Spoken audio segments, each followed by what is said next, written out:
Welcome to This Week in Security, with our roundup of the most important stories affecting the UK security of private and public sector organisations. Our editor's top stories this week. Russia follows China with draconian new powers over the internet.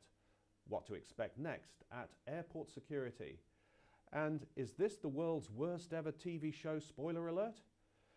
New alarms raised at the state of UK prisons. The challenge of shutting down the Darkweb, how scammers are taking advantage of tragic incidents, and shock and amazement at the arrest of a British cybercrime expert in the US.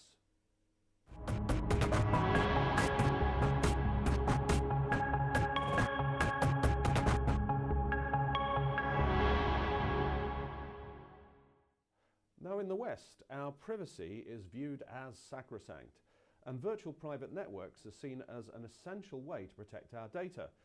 But it's becoming clear that in less democratic parts of the world, VPNs are seen as a threat. So it's not surprising that Vladimir Putin has passed a law that will mean from November, VPNs will be banned in Russia. The law also states that the web browser Tor will be banned to prevent access to websites prohibited in the country. The bill will come into force on the 1st of November 2017. Additionally, another law will take effect in early 2018, banning the use of anonymous online messaging services. This comes days after Apple removed over 60 VPN apps from China's App Store. Earlier this year, the Chinese government announced all VPN providers had to obtain a license for them to continue distributing. The Russian laws have been presented as a way of blocking content that's unlawful. The ban would not target citizens and web users that adhere to the law. When banning anonymity in online messaging services, one provision is internet operators will be able to restrict a user's internet access if they are distributing illegal content. And of course, illegal content is whatever Vladimir Putin says is illegal.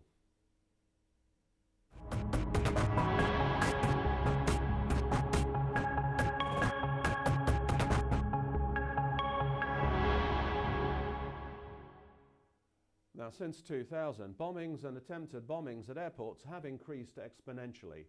And with the threat of terrorists learning how to place bombs inside household devices, new countermeasures have been quickly put in place. It seems that terrorists are getting cleverer at miniaturizing bombs. The US-based Transportation Security Administration recently announced new screening procedures for carry-on items, now requiring all travelers to place electronic items no larger than a mobile phone into bins for X-ray screening. The new security measures come after John Kelly, the Secretary for the Department of Homeland Security, announced new security requirements for 280 airports in more than 100 countries. The TSA is working closely with these airports and airlines to enhance security measures and make sure they stay ahead of the evolving security threat. The TSA are advising travellers to keep their bags organised to speed along the screening process. There have been no changes to what travellers can bring through the checkpoint.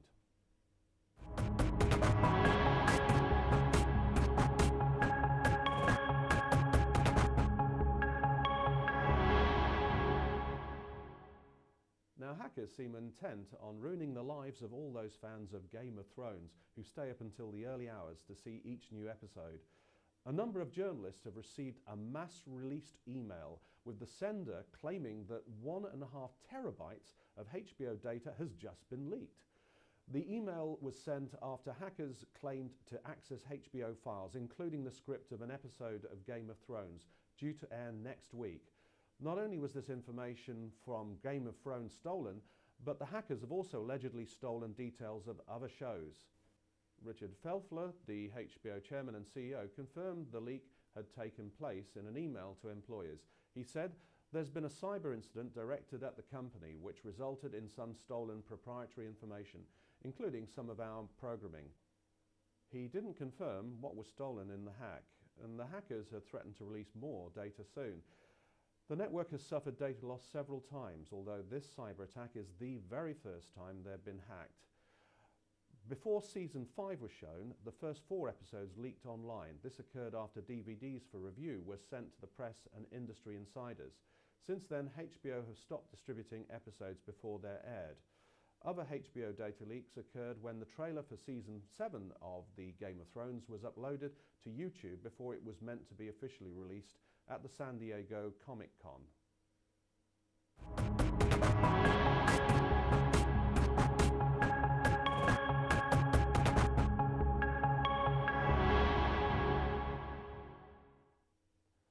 Figures from the Ministry of Justice revealed last week that there were 26,000 assaults in the UK in our prisons.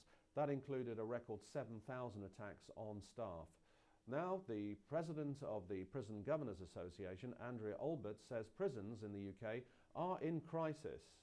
After a prison riot in Hertfordshire, officers were called to prison for the second day in a row, and Albert released an open letter attacking the government's attitude towards prisons. According to the Prison Governors Association, there are 40 prisons of concern across the UK, of which 10 are very concerning. What's more, recruitment remains in a critical condition after only a net increase of 75 officers in the year 2016 to 2017. And although those figures are ramping up, Albert argues this doesn't mean the officers are well trained. The prison crisis is extremely worrying, with stories coming in all over last week that indicate a really bad situation, with riots that last days, prisoners escaping, and some being released by accident. A spokesman for the Ministry of Justice said, "We know that our prisons have faced a number of long-standing challenges, which is why we've taken immediate action to boost prison officer numbers and have created Her Majesty's Prison and Probation Service."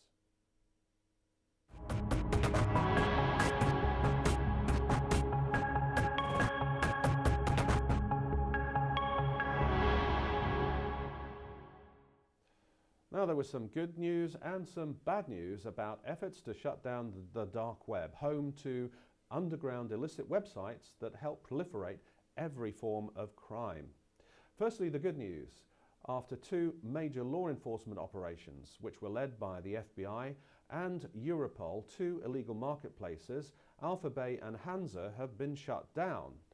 These two networks were known for trading over 350,000 illicit commodities, and they've now been removed from the dark web. Alphabay was known for being the largest criminal marketplace on the dark web, reaching over 200,000 users and 40,000 vendors. There were also 250,000 listings for illegal drugs and toxic chemicals on Alphabay, and over 100,000 listings for stolen and fraudulent ID, counterfeit goods, malware, firearms, and fraudulent services. And now the bad news. As predicted by security experts, the dark web bounced back very quickly after these two sites were shut down. The biggest marketplace that currently exists, Dream Market, had 380,000 additional listings added to their site. Despite the boost in listings, speculation suggests that there could have been a lot more if it wasn't for rumours suggesting Dream Market is now under law enforcement control and is now compromised.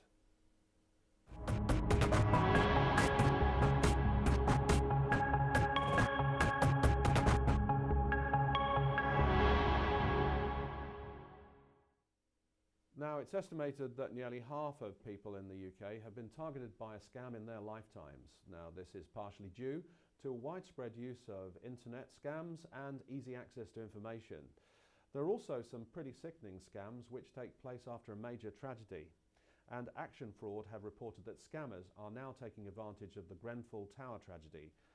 They're posing as council officials or professionals in the fire prevention industry and trying to defraud victims. Scammers are trying to get these victims to pay for services or goods that don't exist or aren't necessary. And they're cold calling them to offer services such as a free or subsidized safety inspection and sources of advice that fraudsters could be trying to contact other companies or individuals and offer similar types of services to try to help protect their home or office from a fire incident happening. Luckily, no one seems to have lost any money to the fraud yet, and Action Fraud has issued a reminder advising anyone to report any suspicious or unsolicited approaches by individuals offering goods or services in relation to health and fire safety. This is especially relevant when the fraudster is making contact because of the Grenfell Tower incident.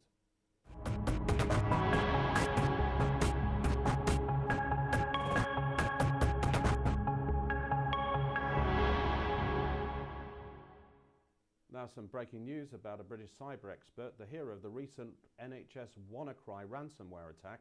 Marcus Hutchins has just been arrested by the FBI whilst attending a US cyber conference. His Twitter feed suddenly stopped and rumours were confirmed that he's suspected as one of the people who instigated the spread of malware that infected several major US banks.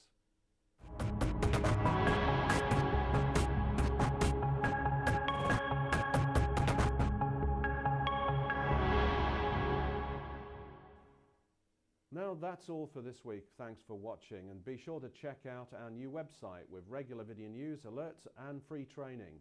There's also a marketplace for suppliers. You can connect there with decision makers in the security industry, and it's free to join. So if you're not already watching this news over there, then go to www.SecurityExpertOnline and click to register for free. And here's some news for the security industry for all marketing managers, PR agencies and company owners. We have a special series of live casts coming up in August. Our first is on the 10th of August at 4:30 p.m. and you can join us and find out how you can play a key role in supporting our new national news and training service and help turn the tide against the crooks and terrorists. To make sure you are invited, simply join us by subscribing to our free service at www.SecurityExpertOnline. Now you can subscribe by following us on Twitter, YouTube and LinkedIn. And a big thank you to the 1,000+ followers who've joined us over the last month. So our social media following now has over 85,000 social media impressions a month. Feel free to send us any news stories at newsdesk@SecurityExpertOnline. And if you have some special expertise, why not get in touch and you could appear on future episodes. Thanks for watching, and together, online, we'll make the world a safer place. Bye for now.